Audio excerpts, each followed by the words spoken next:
Well, this past week, the Cox Convention Center took on a blue and gold hue of FFA as 10,000 people from across the state headed to Oklahoma City for the state FFA Convention.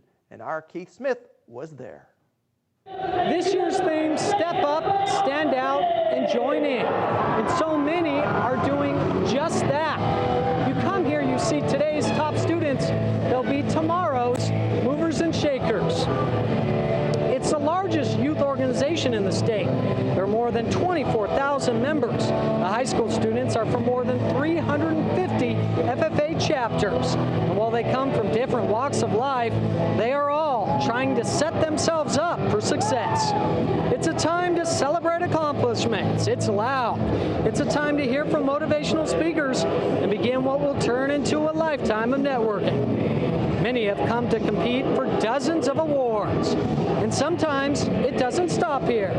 Here's a look at last year's Star Farmer that will go on to win the national award. While most college students are busy studying and hanging out with friends, Travis Snythman spends his time running a farm. I was very fortunate growing up. My grandpa was a big mentor for me. When I was an 8th grader, he allowed me to lease 12.5 acres of wheat from him. And that really was what started my wheat enterprise. Travis took what had been passed down to him and developed his own program.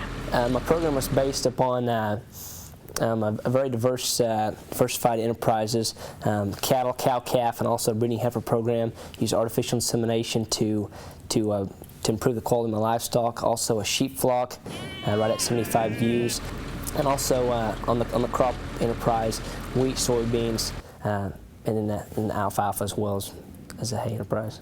The hard work paid off for Travis on his farm and at the National FFA Convention, where they named him Star Farmer. An award based on how your program has grown and expanded and diversified throughout that process. I was very fortunate. My parents have both been very supportive. My dad provided a lot of the daily tasks while I've been away at college, especially feeding hay during the winter. My mom provides a lot of help with paperwork. Blessed with plenty of help for his operation, he would also like to thank the organization. I don't believe there's another organization that teaches you what FFA does, the responsibility, the integrity, the work ethic, and the communication skills. Travis attends Oklahoma State University, and when he graduates, he plans to take what he's learned back to his farm to continue a tradition on land that his great-great-grandfather homesteaded in 1893. As soon as I graduate, I plan to return as a 5th-generation farmer.